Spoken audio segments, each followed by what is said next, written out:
6, 5, 4, 3, 2, 1, 0. In one word, what are you experiencing, sir? What are you experiencing right now? Networking. Networking. What are you experiencing? What are you experiencing? Energized. What are you experiencing? Connection. Energized. Network. What are you experiencing? Community. You see? Do you feel a distinct difference between a room before that or after? Feel it after. First lesson in being a speaker. Your role is to connect people. A lot of speakers get in front of the room and they're like, oh, look at me in my story. No. Your role is you're in front of the room because you're serving the room. That is the focus. For the people that, a lot of people actually, who experience anxiety while speaking or worry, it's because they're focused on themselves. They're focused, how am I going to do? What if I make a mistake? You're not here to focus on yourself in a sense. You're here to focus on how can you help the people. If you see a child walking in the middle of the street, you're going to run and go help them. You're going to say, oh, am I going to effectively save the child? No, you're going to run to save the child. You're not nervous. You don't have anxiety. You're there just to help. That same energy is you're here to help the children of humanity, which a lot of us act like children, but especially nowadays. But still, at the same time, you want to make sure that you're here to serve, okay? So I'm going to give a little bit of my speaker story. And for me, I actually originally, I didn't really set my sights on being a speaker in a sense. I was working for a phone store. And the worst thing about that job is that it paid a lot of money. It paid me just enough for me to avoid the thing I actually wanted to do, or the thing that was within my heart. And even at the time, I didn't even know what I wanted to do. I knew it just wasn't that. It was just something more, right? So time goes on, and I sat in a cornfield in Iowa, because there's a lot of them in Iowa. And at the time, I was in Iowa, so I'm sitting in the cornfield. I'm like, you know what? If there's a higher power out there, is there some type of God, if there's something that can help me, I'm just going to speak to the clouds, right? So I'm saying, hey, if there's such thing as a God, please show me proof. And I sat there and I'm waiting around for like 30, 40 minutes. Nothing happened from that sense. I'm expecting to see like Mufasa in the sky or something, right? Some like massive revelation, but nothing happened. So I'm like, you know what? Whether there's a real higher power or not, I love you regardless. I started walking to my apartment. And as I was walking to my apartment, I got a message from my uncle. And he messaged me just to say, hey, I feel inspired to tell you that God loves you and he's glad you're back in his life, and I just feel inspired to say that message. That was my first wink. Now, mind you, at the time, I wasn't really the most spiritual person. I was kind of just like, everyone's talking about it, so I want to see for myself, is there really something out there? And then synchronicities started to happen, seeing 1111, seeing all these numbers. And after I'm like, you know what? The impossible, because I'm like, enough with the party tricks. The impossible thing is, could I be a speaker? And what caliber of speaker can I be? After saying that out loud, within 3 months, I was connected with a girl who worked for a presidential elect, Dr. Ben Carson. She reached out to me on Twitter. She said, hey, we'll love for you to speak for us. And I'm like, speak? Well, right now? She's like, yeah, tonight, could you speak for us? This is like a couple of weeks later. And I'm like, yeah, okay, I guess. I show up there, and the audience was 700 people, and my opponent was Donald Trump himself. That was my very first public speech. All this within 3 months of asking about a higher power, you see. So what I'm here to say is that life has a way of, when you ask, it starts bringing to you what you ask. After that speech, the whole town went nuts, it was all over the news. I was on MTV, all of these things. I started life coaching, building the life coaching, and then one thing led to another, and eventually TEDx, they reached out to me, that I was able to give my first TEDx talk just within 2 or 3 years after that conversation and that speak against Trump. So for me, my life was a bit kind of like this, and then the moment I ask, I started saying, I am a speaker, I am power, boom, immediately. So keep in mind that the very things you want to create in your life, it starts with you just declaring that you are it, you declaring that you're ready, or just simply asking for help. Because that's what it's about. Now, what's the number one fear? Is this I mean, that's the thing that's like, yeah, everyone knows that. But did you guys know that number 2 is death, and that also includes nuclear war? People are more afraid of public speaking than a nuclear war. And so my next question goes to, why is public speaking the number 1 fear? Why is it? Rejection. Anything else? Vulnerability. What else? What's humiliation? Shame. All of these things, right? Public speaking is the number 1 fear because people are afraid that what they know is going to happen will happen. They practice the thoughts of like, oh my goodness, it's going to turn out this. Actually, what I call them, FBAs. FBAs, that stands for fear-based assumptions. It is the fear-based assumptions that stand between you and your excellence in public speaking. Because in reality, there is no one else. There is only you and your beliefs. When you go out there and you're speaking to people and you're inspiring people, you may come to find that there's always a version of you in the crowd somewhere. There's always you. You're just speaking to yourself.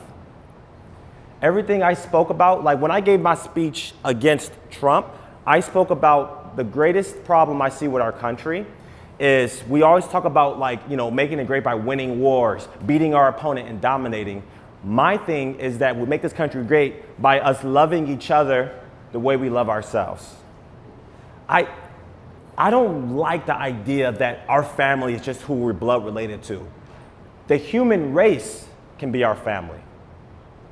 On my neighborhood growing up, literally, this is how the neighborhood was. Every house on that neighborhood, everyone knew each other, everyone was connected. My mom was part of like the homeowner association, all of that good stuff. And us as kids, we know Uncle Ben, we know Uncle John, we know all of these people. It was just a tight-knit community. So I feel like if the human race did that more, that's when we start going towards greatness. We're better together rather than apart. Okay? So there's some distinctions to make. There's a distinction of being prepared and getting prepared, right? Preparing, getting prepared. A lot of times, it's such a huge thing in the speaker community that before every speech, you got to get massively prepared. You got to have your notes right. You got to have all of these things. The way that I look at speaking is very similar to how Mahatma Gandhi did it. Mahatma Gandhi got up there. He gave a 2.5-hour talk nonstop. And they're like, man, how long you prepare for this? How many notes did you take? He's like, I lived this message. I didn't necessarily spend a dedicated time just to prepare. I mean, a little bit here and there, but I lived the message. Next big hint, only speak about what you live. Speak about what resonates with you. I see a lot of people looking up, they're like, oh, what should I talk about? I want to speak about the thing that's going to make the biggest impact and all that stuff. No, the thing that's going to make the biggest impact is the thing that impacted you the most. Speak about what you're passionate about. You know? There are some TEDx speakers I was training, and as I was training them, a lot of them was being like, oh yeah, I want to talk about, you know, things in regards to my job. I'm like, okay, are you passionate about that? They're like, well, I'm passionate about the check it pays me. I'm like, that's not going to work. If you're going to get on that TEDx stage, view it as an avenue for you to impact the planet.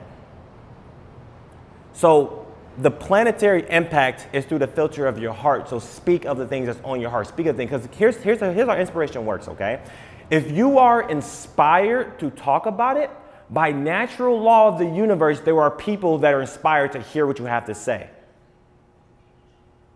So your calling, your burning desire to give this talk is actually a response to the prayers of millions of people.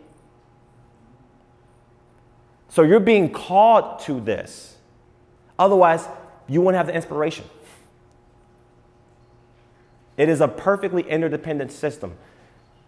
The trees, they're inspired to give off oxygen. They give us oxygen. We breathe in oxygen. We're inspired to give off carbon dioxide. That's how we live. The system works perfectly within itself. So some of the bullet points. Your state of being matters more than the information you're speaking. People care more about the height of your enthusiasm than the depth of your knowledge. Because everything that we do and what we speak, we're transferring energy. All of life is just a transfer of energy. So when you're speaking on or off stage, what energy are you transferring? We all know the person that shows up and they're acting like they're okay and they have this plastic smile and everything, like, no, something up with them. Something's going on underneath it. We can feel that. Oh, you can't, your authenticity, it just radiates that. So I tell people who I'm training and speaking is to work harder on their state of being, work harder on the energy they're going to bring than the actual information they're speaking. Because that energy is that energy is a form of communication. People that's been in relationships for more than 5 years know when your wife or your husband comes home, something's up, what's up? You just know it. Tell me. No, I'm fine. No, just tell me. Because that energy transfers everywhere you go. Now, the next thing to understand is it's important to, now you see yourself as a speaker, now you are a speaker, actually practice your speaking everywhere you go. I can be in line at Walmart talking to someone I just met, and I'm actually practicing a speech with them. Have I told you this story? Oh, and then I just practice the story. Practice it. Take every opportunity you can to practice your talk, elements of your talk. Because you have to see how it lands with people out there in the field. If it doesn't land with people in the field, your family members, things of that nature, it's not going to land on stage, so don't try it. Like, oh, well, no one finds this funny, but once I get up there, it's going to be fun. No. You can take the time to field test it before you get up there. Now, this next aspect, I want you to write this down, okay? This is one of the single most aspects of my speaking that allows me to instantly connect with almost every audience I speak to, and that is apps. Make sure you have a big space in between each letter too. A-P-P-S, apps. No, not the apps on the phone. It's an acronym, okay? In case you guys haven't noticed, my watch can change the slides as well. You saw that? Who saw that? You saw that? Yeah, it's pretty cool, right? Yeah. I figured it out this morning. I thought it was pretty cool. Must be a nice app. Yeah, it's a nice app. Now, when it comes to apps, the first A in apps is avatar. Who is your avatar? Okay. Who are you speaking to? I meet people and I say, who are you speaking to? I want to speak to everybody. Not everybody's going to listen. Who are you speaking to? Who is your avatar? Describe them to a T. Like, for example, my avatar, his name is Edward. He's a dad. He has kids. He works at a job, pays really well, 8 to 5. He wants to go out there and inspire the world by coaching, speaking, things of that nature. But one thing he feels stuck is because he has to provide for his family, and it's hard for him to make that leap. He loves Fresh Prince. He watches Fresh Prince on the weekends, plays a little pickleball here and there. I know everything about my avatar. And you craft your message to speak just to your one avatar. Here's how it works. You speak to your avatar, and then everyone in the room that's your avatar, they light up and they get everybody else. You don't have to go out there and hit everybody. Hit the right people, and they'll hit everybody else to the point that's how the whole calamity changes. The whole world changes. See? So, like I said, what is their name? Think of their life. Master is one individual. Here's another good thing. Meet people that's similar to your avatar. Once you have an idea who your avatar is, start befriending those people. Start getting to know them. What are their hobbies? What do they like to do? You want to master that one avatar, that one perfect person.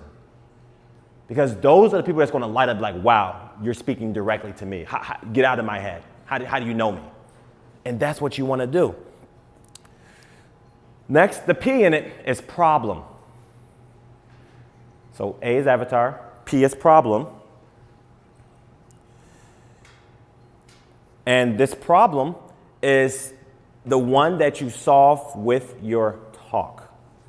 Okay, you want to go a mile deep with one singular problem, clearly identify the problem. Now, the thing about it is that a lot of people, they like to talk really broad about a lot of things. They like to go a mile wide. You actually want to go a mile deep with your problem. Edward's biggest problem is that he feels like he's in shackles. He feels like he's in shackles because when he's at work, he's dreaming about speaking. He's dreaming about coaching. He's dreaming about healing others. And just to make that leap, I mean, if he lived by himself, it may be a little bit easier, but he has 3 kids, he has his wife, and he's a sole provider. He has a huge problem. His heart wants to jump. His heart wants to inspire, but his mind is like, can't do it, man. You know, we gotta provide. We gotta do these things. See? Drive really deep on that problem and make sure you strike emotion with it. What is the emotional aspect that you're striking? Because there's 3 layers of problems. There is the inner problem, like emotional wellness, things of that nature. There is the outward problem, this job Edward doesn't like. And then there's the philosophical, like the world-changing issue. And the world-changing problem is something that like everyone in the world is kind of like, wow. Like, say for example, in the Edward example, the world-changing problem is we're incentivized and paid to give up on our dreams. I got it. You go, hey everyone, I got a new job. Hundreds of engagements. You go and say, hey everyone, I'm about to start a new business. A couple, maybe. Oh, you start a new business? Won't you give me a discount? How does that support me? What? You don't go up to freaking Target and say, hey, I get a discount since I just started. No. You want to support me? Won't you buy extra product? Tell everyone about it. Okay? But that's okay though, because that's what you guys are here to clean up. Every problem that's out there in the world, see yourself as a janitor about to mop up this mess. People are like, oh, it's too many issues. It's too many this. No, I love them. I roll up the sleeves. It's time to get to work. You know, this is how we make our living right here, is by cleaning up these problems. So next thing is proposed idea. It's proposed idea. And your proposed idea, this is the direct solution to that problem. You want to talk about this in your TED Talk. Okay, you've illustrated the problem, and you speak of a proposed idea that's a solution to that problem. You know, a lot of people, they'll give a talk, and they'll go deep about this problem of, like, say, for example, Edward example. Working a job he doesn't like, wants to retire, all the things of that nature. And then the proposed idea is maybe he should work out. What does working out have to do with him being stuck at a job? Well, maybe if he works out, he can get in better shape. He could run out of there. The problem and the proposed idea are directly correlated with each other. And you want to speak about this during the talk, okay, in there as well. They're linked because, mind you, your avatar is listening to you. And then once you say the problem, they're like, okay, they know me. And then when you say the proposed idea, they say, okay, they can help me. He knows me. He can help me. And he understands me deeply, because you're going really, really deep on that. Okay, be as original as possible. Also, make it catchy if you can. You know, people love catchy, like lingos and things of that nature. You know, make it something that has a bit of a rhythm to it. I believe that speaking, there is a rhythm to speaking when you're doing it right, when you're doing it in sync. There's like a level of connection you can make with the crowd, the same way that music makes with people. And that flow of connecting with your audience, you know what that comes from? That comes from opening your heart and doing your best to loving everyone there at the same time. I love all y'all already. I met some of y'all I'm already connected with all y'all, just like that. It's way easier to speak in front of a room of people that you already love and you can connect with than a room of people that's like, oh, it's like a distance. You know? Do your best to love the crowd. Do your best to think of ways to deeply connect with them, because they can feel that. Okay? Of course, keep it simple. A lot of y'all overthink, man. A lot of y'all you just have all of these. Make it way more complicated than it has to be. Keep it very simple. Okay, no need to add extra fluff to it. The last aspect of apps is success. Is success. Now, with this success scenario, you want to describe in your talk what does success look like after they implement this proposed idea? What are they shooting for? In this scenario, you want it to be something that like people can passionately feel like, wow, I want that. You know? Success in the scenario for Edward. Edward, believe in yourself. Trust that by leaving your job and entering your purpose, you have a security that is higher than that you can find on earth. For when you have security in heaven, you have security in what you believe in. You have security in your dreams. No matter what path you go to, you're guaranteed to go there. And now you can be the father that your kids look up to. That's a success. You know your avatar. You know what they're fighting for. Their problem is your problem. And you're deeply, deeply connected with that. Okay? Be as visual as possible. You want to describe a movie scene if you can. You want to make sure in there you describe it as almost as practical as a movie scene, like they can really see it and feel it for themselves. Okay? So in a nutshell, to wrap that up, avatar, problem, proposed idea, success. All right? Like I said, I'm the kind of person where it's like I don't like just being up here talking to you all day, so we're about to roll up our sleeves. We're about to roll up our sleeves and get to work. We're about to create this right now. So I sent an email out that said, please bring a pen and paper, or if you don't have a pen and paper, maybe only type it on your phone, but you're going to create your apps right now. Yeah, you're going to create it right now, and on paper, you're going to describe your avatar, you're going to talk about the problem that you're solving, and then you're also going to have the name of your TEDx, and then how does the proposed idea solve their problem? Okay? And then you're going to speak a little bit about an inspiring success scenario / a world change you want to see from this talk. And then after that, by volunteer, you're going to come up here and you're going to speak about this as if you're giving a TED Talk. Yeah. Let's get to work. Okay, so we're going to do our exercise where some of you will get to speak in front of the room, talking about your avatar, their problem, your TED Talk. Give a success scenario, world change from this talk. Now, the format we're going to do is that each of y'all going to have about 3 minutes. So you have about 3 minutes.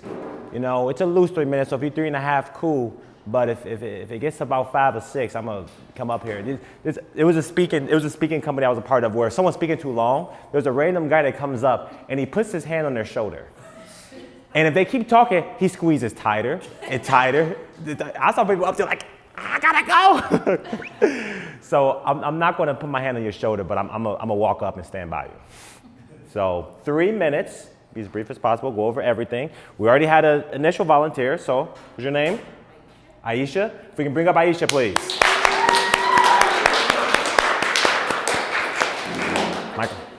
Microphone. Oh yeah, up here in the front. Okay, so. Up here in the front with the microphone. Oh wow, I got a mic too. Oh, yes. Fancy. Okay. For the recording. Oh, we're being hey. Let me fix my hair. You know. Okay, so I got 3 minutes. 3 minutes. You want me to just start or start? How do we? However it flows for you. Okay, hang on. Let me start this real quick. Okay, so hi, my name is Aisha Matthews. So you'll learn about me in a little bit as we go through this little checklist here. So my avatar would be someone who was considered a blurred around the age of 30 years old, and they may or may not feel as accomplished in their life thus far. Let me see. Okay, so the name of my TED Talk is How to Make Tea. So how many people are coffee drinkers in the room? Okay, how many people are tea drinkers? Yes, good. Okay. So not a lot of people know how to make tea, and there's an art to it, and that's what I love so much about it. So growing up, I was born in Japan, so little, somewhat black kid in Japan, being cool, came to the States and was like, I have to prove myself to all these people, because on TV, Americans were cool, like, I gotta be one of the cool kids. It didn't work out. But I fell in love with Disney. And I love Disney because they're so Disney-oriented and very detail-oriented.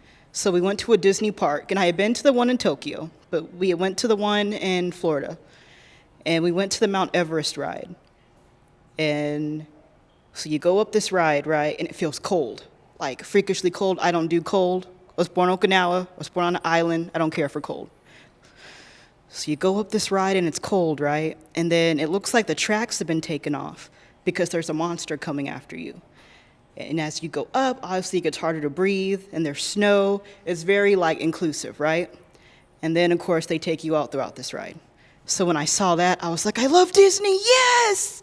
I'm gonna be everything in Disney. I'm gonna be like an animator. I'm gonna make rides, and it's gonna be so cool. That didn't work.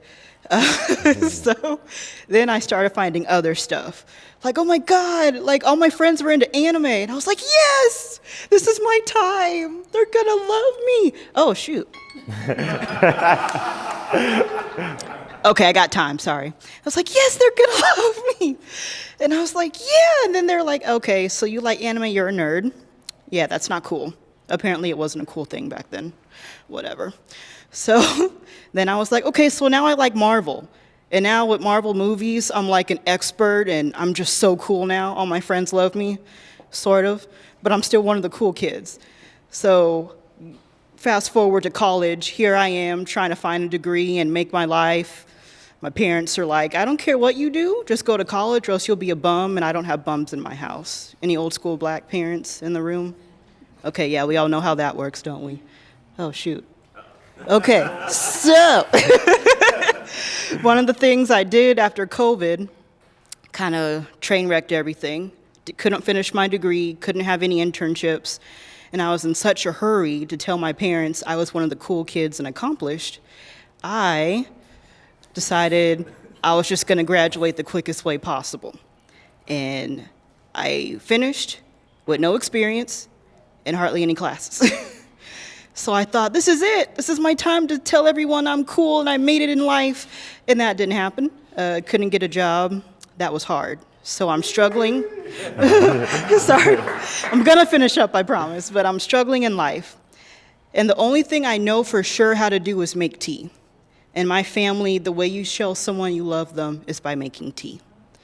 If you want someone to show that you're accomplished or whatever, if you make tea perfectly, you're like a god. It's like God status.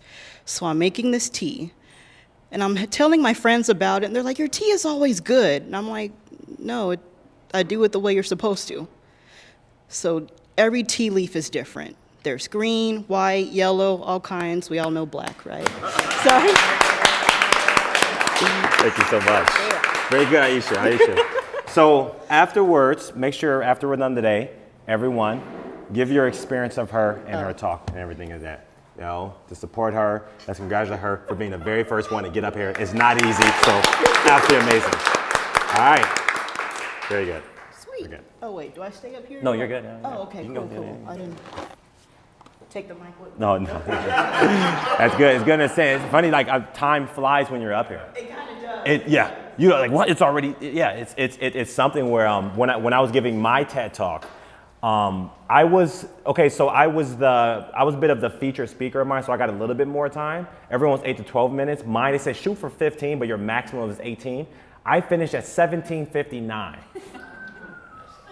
Because in my mind, I'm like, oh my goodness, if I go over time, they'll shut off the lights on you. It just goes dark, right? So I'm like, okay. But that's the good thing to keep in mind is boom, understand that, but your story was absolutely powerful though, absolutely powerful. And it sounds like through your tea, you're sharing love through your tea.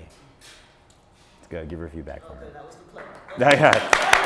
Okay, and then up next, Galena. Let's bring up Galena. Woo. Thank you. Yep.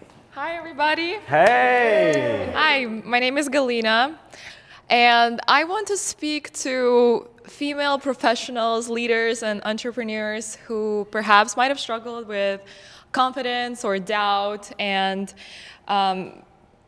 it's caused by the collective idea of values in leadership and performance.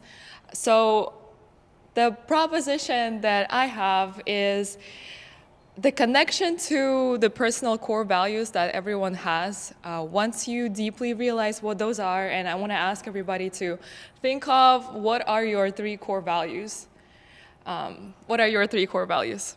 Honesty, authenticity, and love. Those are beautiful. And how does that reflect your level of self-confidence? How does living in alignment or perhaps living out of alignment affect your personal self-confidence?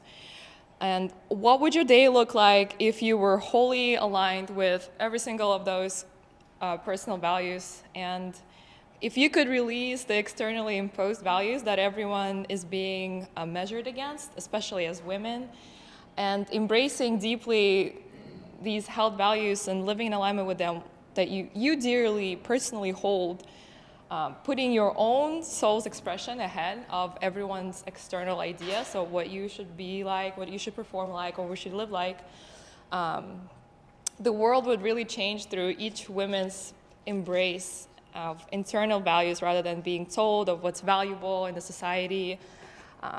I think that would be a beautiful world to live in if everyone knew that they don't need to live with how women are being told to be.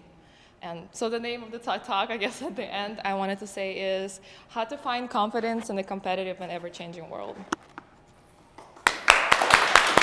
Very good, very good, very good. That was absolutely amazing, absolutely amazing. Pretty said, yeah.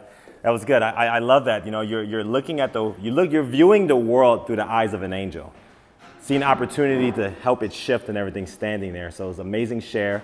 You were very precise with your time, right on a dime. But also, thing to keep in mind that you had the microphone down here a little bit. So it's sometimes our energy moves and everything, you know, we're just feeling it, and it's good to have that understanding. Okay, Mike's here, I'm here, and then keep speaking. So it's absolutely perfect. Make sure audience afterwards, give her your experience, you know, share that with her. So who's next? Boom, right here. Let's pick him up.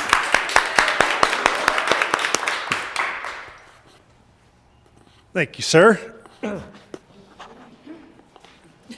Hey guys, my name is Clay Westerland.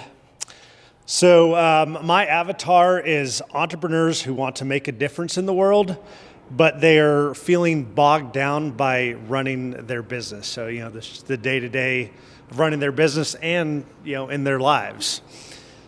So, let me see.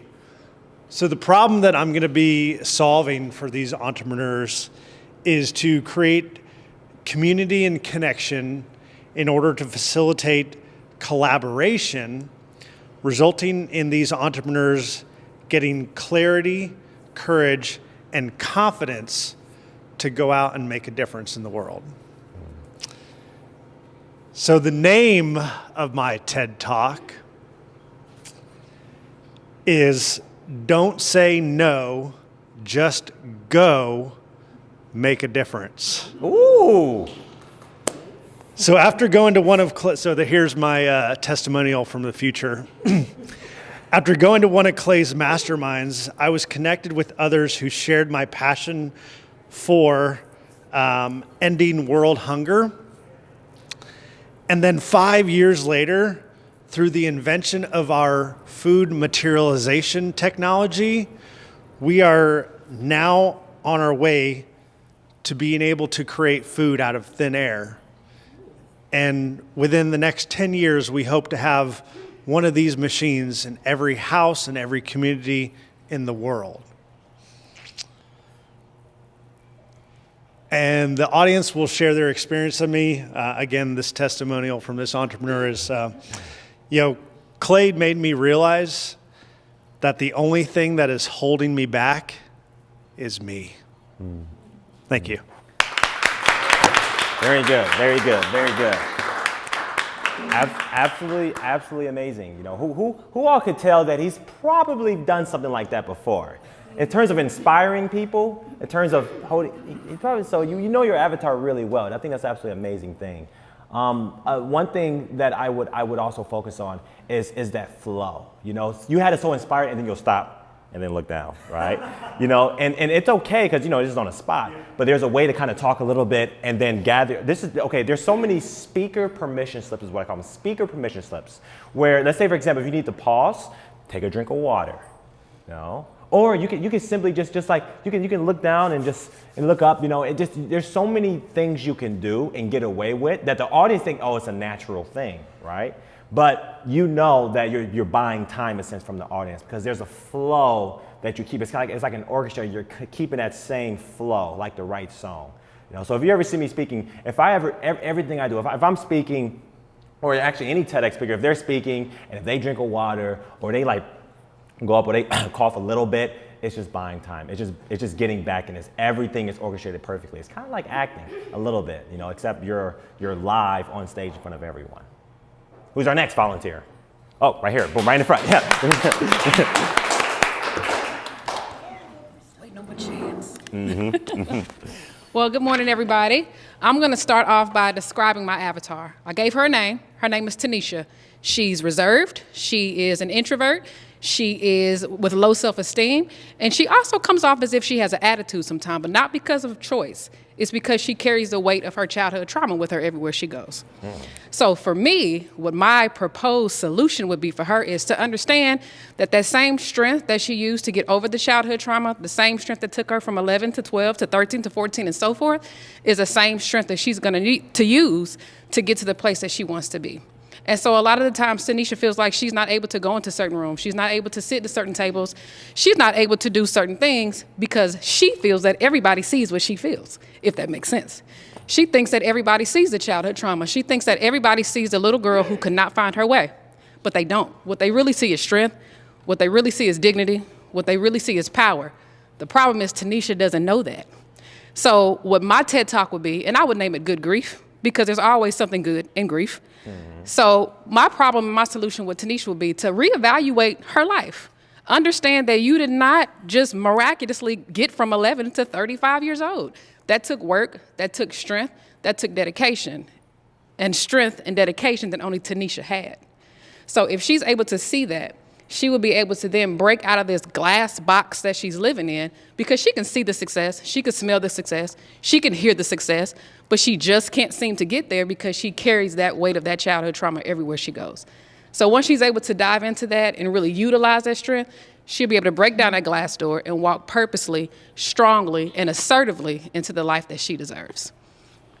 Oh,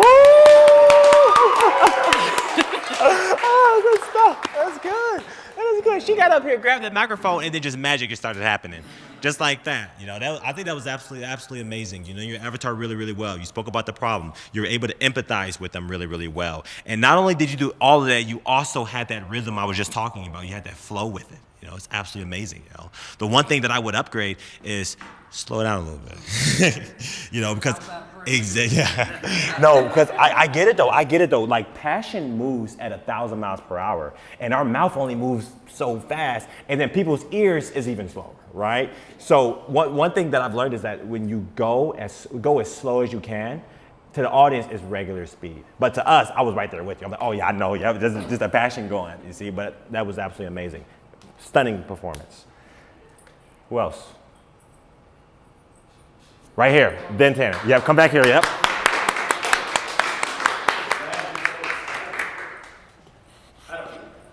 Yeah, what's it? Well, it's for the. Oh, you're recording? Yes. I will do that. Yes. I'm not a rule follower. My avatar is you guys, business owners, entrepreneurs, and bringing and allowing your anxiety and chaos to come into your business. For 25 years, I worked in corporate America. But I have children that have problems. My wife has problems. My wife had stage 4 cancer. My older adoptive kids are in prison. I hid that for a long, long time. But when I started to let people into that, my vulnerabilities with my sales teams, with my customers that knew that, we developed stronger and better relationships. We became friends. The hardest thing when you start out as a business owner, especially as an entrepreneur, you want to go out and get capital. You want everybody to see you as perfect, and you start to forget about yourself and your foundation story. And you've got to build your personal foundation story. Nobody needs to see in the circus tent. Let everybody know that crazy is going on at home. But they're all humans too. And so if we can start to bring vulnerability into business, we can start to connect better and do better. That's my talk. Very good, very good, very good, very good. Man, I like you. I like you. Oh, you have to, yeah. Your ability, when you come up here, the energy that you like, that radiates from you is a guide, a teacher. We can trust you. We can trust you and things of that nature. You really got a good thing going. I think you probably have helped business owners before. I do trainings corporately for big audiences, but not that vulnerability piece. Like in other words, if you want to do a product and you want to tell people how to do things, I can do that. Yes. But I actually sat with these guys and realized I didn't even do my own personal vulnerability with them. Wow. In a very quick sentence. And realized that my business has grown to teach people to do it. Yep. And so as I've been going to these things, I've been seeing that people are like, well, Cal, I want this, it's got to be perfect, pitch has to be perfect, this has to be perfect, that has to be perfect. Oh, perfect. Very nice. Amazing. Give it up for him. All right. And then our last person, Tanner Badgley. Come up here. Yep, you raised your hand. Let's bring up Tanner. What's up, everybody? What's up? My name's Tanner Badgley. I'm an entrepreneur here in Kansas City. My avatar is someone that is early 20s. They're on their way out of college or just recently left, and they are feeling restless in what they're doing with their life. They've been told to do certain things. Their family wants them to get security, job, etc. They don't really know themselves yet. They don't know what gifts they have to offer the world. And so I encourage them to interact with what we're doing here by solving, the problem that I'm trying to solve is feeling disconnected from their true purpose, feeling like their holistic well-being is not taken care of, feeling like they're just focused on one part, which is financial security, when that doesn't actually feel like the real thing that they need to be after. The name of my talk would be Faith in Community. So finding faith in connection through others so that you can actually sit in the seat where you shine brightest, where you're feeling passionate, where your gift is, and you can rely on others around you to do their part. So it's about being like an entrepreneur in the truest sense, like creating your life, designing your life, being intentional with your life, and then your business springs off of that piece. From coming to my talk, this person feels inspired to take a big leap of faith that feels safe because they have others around them that support them. They have a tribe of people that are their friends. Their friends feel like they are also living fantastic lives, so they're inspired by their friends. And they get to understand themselves at the deepest level, much deeper than just their job. So they have true identity. And I think that's it. Very good. Very good. Very good. Very good. Yeah, Tanner, I experience you as a movement starter. I experience you as a movement starter. When you're up here speaking and your vision you have, I feel it. It's coming from your heart. And I get you as talking with the people, like this is where we're going.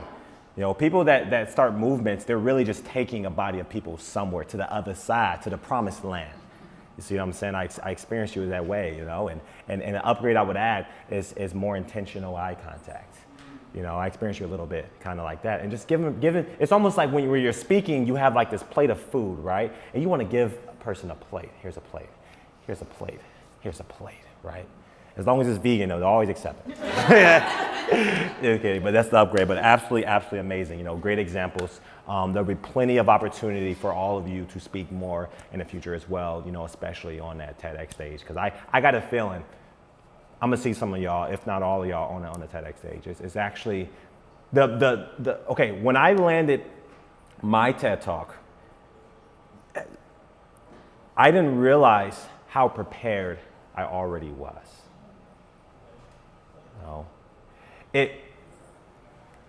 Getting to the point where you're able to give a TED Talk and be on that caliber of a stage, actually doing it is the easiest part. But believing it can happen to you, that's the hardest part. Why you, right? Every day, thousands of people apply for TEDx events all across the world, right? They have a platform over 60 million, and they do it because their vision is world changing. Everything. Lots of people apply, But at the same time, not everyone makes it, but some people are like, oh, I didn't make it, so I'm just gonna give up. No, you just apply another. You just search for another.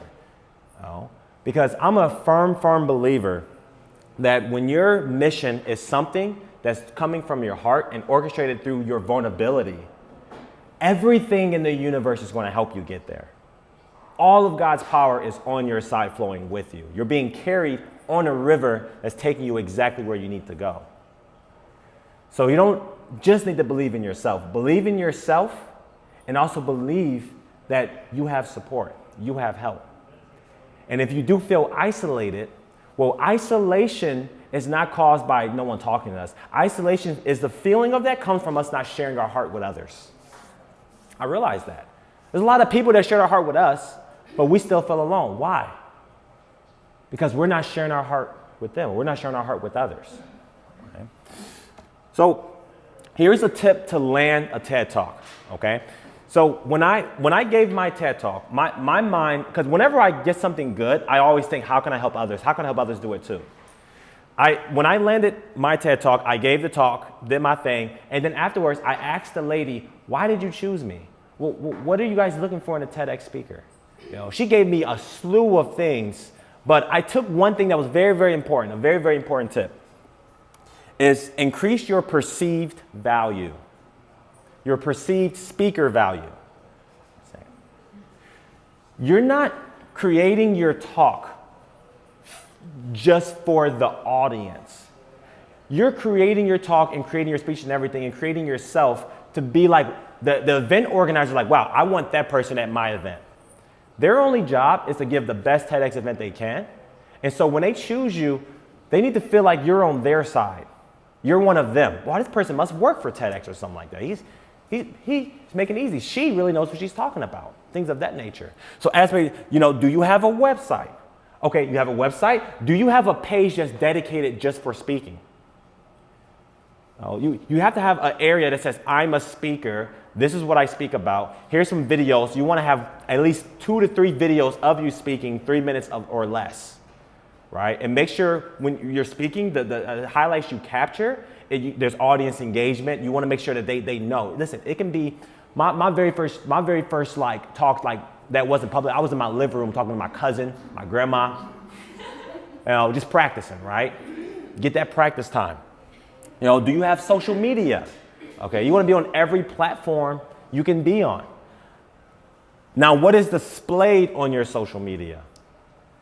Because I'm telling you, like we in a digital age now. You go out there, you trying to give a TED Talk, they gonna creep you, or they gonna go way back too. They gonna swipe all the way back to 2012, 2011. Oh, what's this? He's sagging. Oh, you're a little hoodlum back in the day. He's back there gay. They're going to see everything. So I mean, okay, you don't have to go back and like omit anything, but the image you want to portray is that you can trust me, and I'm here to help. That's the overall energy. There's tons of marketing courses on what this exactly. The energy is this person is trying to change the world, and I want to be on their team. And I want them in my TEDx event because I want to partner with them to do it.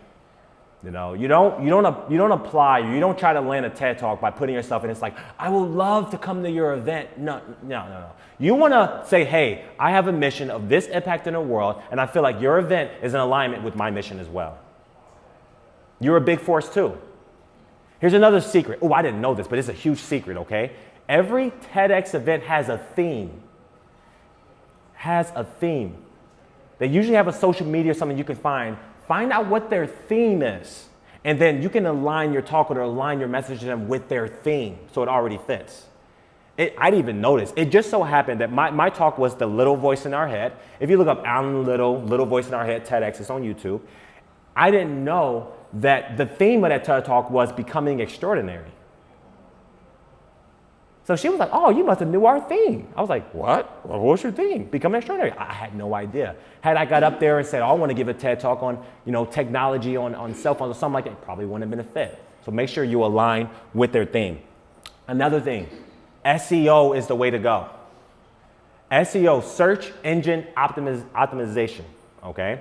You want to put yourself on as many blogs, as many websites, LinkedIn articles, you make articles, there's medium.com. You want to be all over Google as much as you can, because it gets to a space where if your SEO is right, you can literally put in the comments like, oh, you can also just Google me as well. Just Google my first and last name and I'll pop up. That says, okay, this person is established. Okay, so a little bit more of the technical details, but I'm just sharing with you a lot of the things that stood out to the person that brought me in as a TEDx speaker. Okay, so I want to share a little bit in these last few minutes my experience of coaching TEDx DeSoto.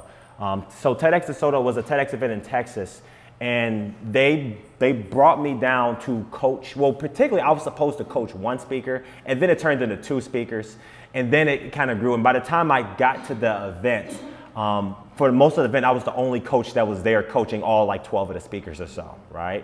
And I want to give you guys some of the biggest things that I noticed that worked for them getting on that stage, right? There's my experience, and then there's the experience of others you learn for. One thing is also persistence, but not persistence in the sense of like, yeah, I'm going to try every day, which is cool, but persistence in knowing you belong on that stage. You have value you're going to bring to that stage. That stage, it's not even about getting on that stage. It's about you using every avenue you can to change the world, to impact others. It could be a TED Talk. It can be a Fred Talk. I don't care. I'm going to make an impact. So if you're out there, you're looking to land a TED Talk and things of that nature, and if TED Talk don't line up right away, but a different talk lines up, take it. Speak often. Keep spreading the same message. Open yourself. Tell people, listen, I am a real estate person and I'm also a speaker. I am a coach and I'm also a speaker. Make sure you say that. You say you're a speaker. Because if people are thinking, if there's people out there looking like, man, we need to find a speaker, and they hear you say, oh, come on, you're a speaker, come right in. And then once you speak, make sure it's recorded. Once you have it recorded, now it lives forever. You have a video to put on social media. You can extract the audio. You can have a little podcast going. You can have highlight clips. Make sure everything's recorded. There's sometimes I'm having talks with my cousin, and we just talking. I'm like, bro, we just got to record this. We're just having a good talk right now. Because that's content. A lot of you guys are walking amazing content. You don't even know it. Because for you, it's every day. You're speaking fire. You're speaking gold. But you don't remember that there's millions of people out there that can really learn from that. So at any time that you're helping others or speaking or whatever it is, make sure you're capturing that content, because we live in a digital age. We live in an age where there's people way out in Haiti that the only inspiration they get is from what they watch on YouTube. Right? They may have a couple of village elders and things of that nature, but at the same time, your message can go across the planet. So I'm just saying, capitalize on that. Take advantage of that. See? And whenever purpose calls you, make sure you pick it up. So now here is my way, okay? Here is my way to guarantee success. Okay, this is my way. This is alignment with me. Okay, my way of guaranteeing success is Godfidence. Godfidence. Believing in something that is bigger than you. Now, this Godfidence, we can call it Krishna, we can call it Buddha, we can call it, it doesn't matter what we call it. What matters is, do we believe in it, and does it fill our cup? Does it resonate with us? Because we can live our life in a safe zone, or we can live our life in a faith zone. You see, the safe zone, you know what's going to happen. It's very comfortable. It's very mundane. You get it, right? You're safe. The faith zone, you don't know what's going to happen. You don't know what, you don't know how. And believing in that is what charges you. See? I've gone to a space where I've lived my life in a safe zone for a bit of time. And once I lived in the faith zone, that's where the magic happened. That's when the TEDx just popped up, There's one guy who was at the TEDx event. He applied 84 times. 84 times written. Me, alignment, faith zone, I applied once and I was 1 for 1. Now, I'm not sharing that as an expectation like, oh, everyone's gonna get 1 for 1. What I'm saying is that when you believe in something that's bigger than you, magic happens in all ways. And it's being able to stay in that faith zone and being able to be in a space that says, you know what, I'm being carried on a river to my success. You see, actually, here's one of my favorite quotes. If at first you don't succeed, redefine success. See, a lot of people, they do this thing where it's like, oh, I failed. Are these failures or are these steps along your perfect path of success? Are you honoring every step? Or are you labeling it as, oh, I did terrible, or I'm beating myself up? Some of us have a little voice that speaks to us in a way that it defeats us after every there are no setbacks. There's only set forwards. You're only moving forward, and it's trusting that and believing it. And actually, here's the key. Here's a real big thing. Trust fall into it. There's going to come a space where you're going to be so far in the faith zone that other people, they not only do they understand, some of them may even say, whatever, you know, they don't get it because it's not their vision, it's your vision. We are creators. We live our life creatively. We're not here to be reactive. Don't be reactive to what you see. Be creative to what you be. And what you're being is awesomeness, success, and change for all. Okay? So we have just a couple of minutes here. We can have an open Q&A. If anyone have any questions for me in regards to the TED Talk, anything at all, feel free to ask.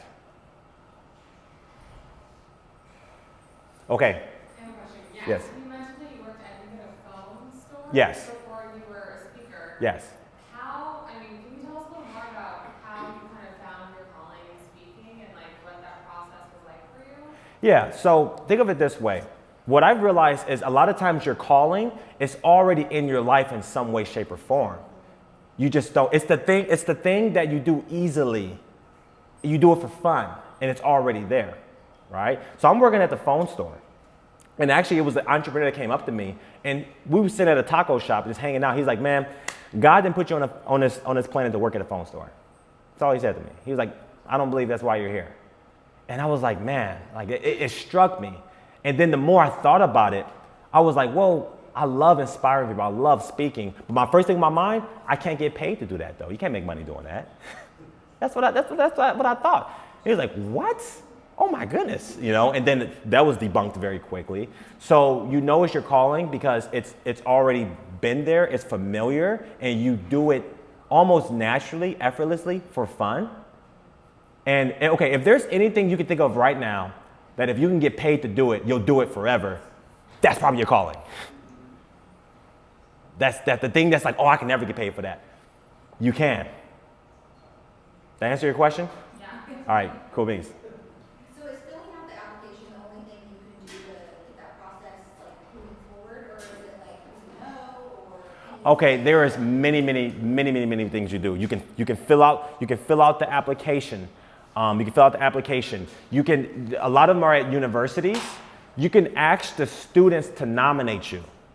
So go to a university that's having one, be like, hey, you're a student here, can you nominate me? And if they do a nomination, that puts you way high up on the priority list, you know? You can look at, here's another one. You can look at Instagram or LinkedIn and do hashtag call for speakers.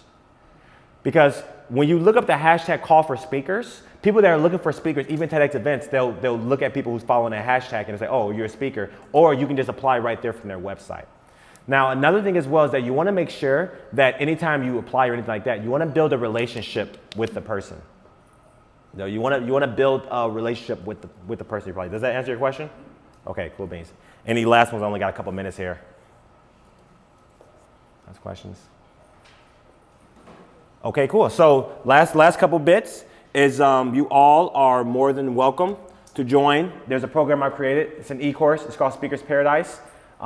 It's for everyone that's interested more on speaking. I took everything that I've known and did, how to land a TED Talk, everything, and I just put it into that. It's now, mind you, that this is going to be super pricey. It's $7 for the first month.